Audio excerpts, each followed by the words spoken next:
Rolling dice is fun. Rolling dice for character creation is a time-honored tradition in old-school D&D games, but can frequently lead to less than spectacular results. In this video, I'm going to show you a fun and reliable way to get great character stats almost every time that is also very fair.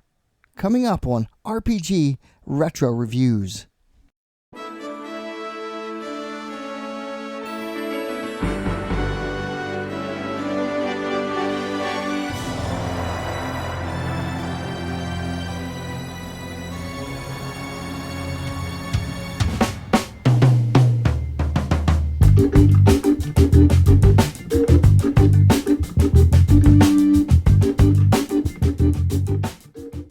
Hello everyone, welcome to my channel RPG Retro Reviews. I'm Captain Courageous and I review old school modules and games and try to give them a fun and informative analysis. This week I'm taking a little break from straight module reviews to talk about character generation methods. This is a short little video I've wanted to make for some time, and you should be able to use this as a reference to show other people this character generation method and perhaps encourage your DM to use it. When discussing die roll options for character creation, this method is almost never brought up, and given that it is a really good method, I have to assume that a lot of people simply don't know about it, but hopefully this video will help get the word out. Traditionally, people use several methods to generate stats for their D&D characters, involving 3 six-sided dice to generate a number between 3 and 18. Given this sort of rolling method will generate a bell curve probability, the average roll will be between 8 and 13. Outliers for higher and lower scores are much rarer, thus resulting in very average scores overall most of the time. Another popular method to help skew the curve upwards a bit is to roll 4d6 and drop the lowest die. This will shift the bell curve over slightly so that higher numbers increase in probability, but the same problem occurs with many scores being close in range and mostly hitting the average. Now, in my opinion, high scores alone are not entirely the desired result. A well-rounded character will also have low scores as well. Of course, one could always go with a point-buy system or use a standard array, but the problem there is that there's no chance at all of anything really exceptional occurring. The results are just known, and I think that reduces some of the fun of character creation. So, what we're looking for is a dice rolling method that will give us a wide range of results between 3 and 18, not only allow for but also increase the probability of getting something exceptional, while at the same time allow for average and poor scores as well, to create a well-rounded character and be fair and somewhat reliable. That's a big bill, but the following method I'm about to show you accomplishes all of these goals and more. Now let me preface that by saying that no dice roll method is 100%. There are always outliers where you really get poor results, but this is a method I'm going to show you that will more often than not provide a very playable character with a few exceptional scores with poor and average scores as well. It's also a lot of fun, and every player I've shown it to loves it. So, the first thing we'll need is 24 six-sided dice. I use these red dice here as my character builders, but certainly any kind of D6 will work.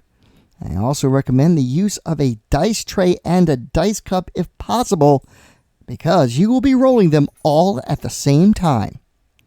So the player rolls 24 dice all at once.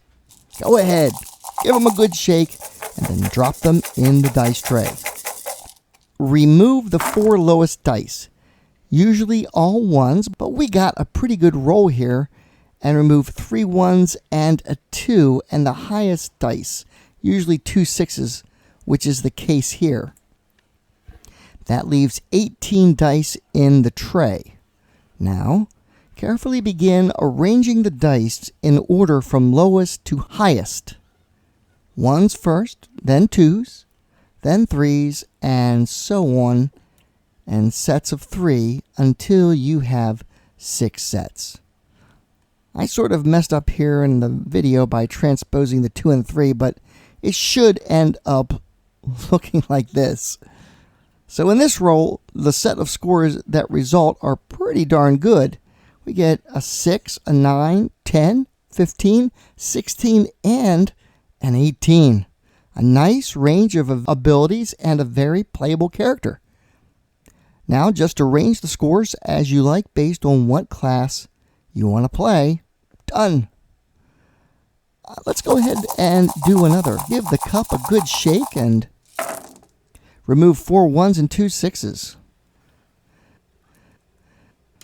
This one isn't quite as good. One of the fun aspects of this method is that it's not entirely clear what you've got right away. The character slowly takes shape as you arrange the dice.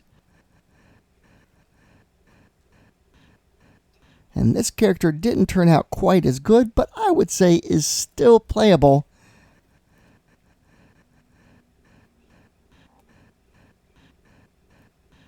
But here you can see one stat is going to be a 3. Some players will see this as an opportunity, some may not, but overall we have a 3, a 6, 8, 9, 12, and 15. This is a nice demonstration of the kinds of things you end up with. Playable, but I might allow a reroll if requested. Let's go ahead and do another. Give the dice cup a good shake. And wow, this one is pretty good. Only 1 1. Remove 3 2s and a 1 is a good sign.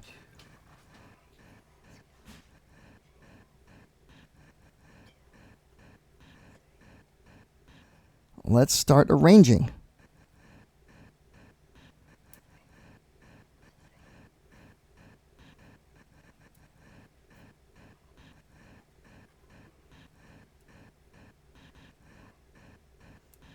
The low score here is an 8, and there's a nice array there. So as you can see, it's pretty interesting as you slowly begin putting the dice together, unsure of what you've got. But here we ended up with a really nice array with an 8, 9, 10, 15, 15, and a 17. That's very playable, a lovely array of stats. You could alter the probabilities with this method by changing the dice you remove, such as 3 lowest and 3 highest, or 2 lowest and 4 highest, but I would advise against the latter. I've had great and consistent results using the method as described. This is a lot of fun to play with. Grab your dice cup, 24d6 and a dice tray, and play around with it. And I'm sure you'll agree that you get a nice wide range of results for a character with both poor and exceptional abilities. Please go ahead, show your results in the comments below and have a lot of fun. If you're a DM, show this to your players and see how they react. I bet you they'll be rolling dice, 24d6s in a tray, and just sitting there having a blast seeing what they come up with. Anyway, thank you all so much for watching. This is a short little video, but hopefully you found it to be a useful one. Later on this week, I will be releasing my Assassin's Knot video. Of course, let me thank my patrons who make these videos possible. Give this video a like, comment, and share. Check out my Teespring store for great gaming swag and t-shirts. Get into my retro review community on Facebook with me. At me on Twitter. And of course, maybe become a patron yourself, or alternatively, you can just send a tip through my PayPal tip jar. And as always, my friends, may your D20 roll true and game on.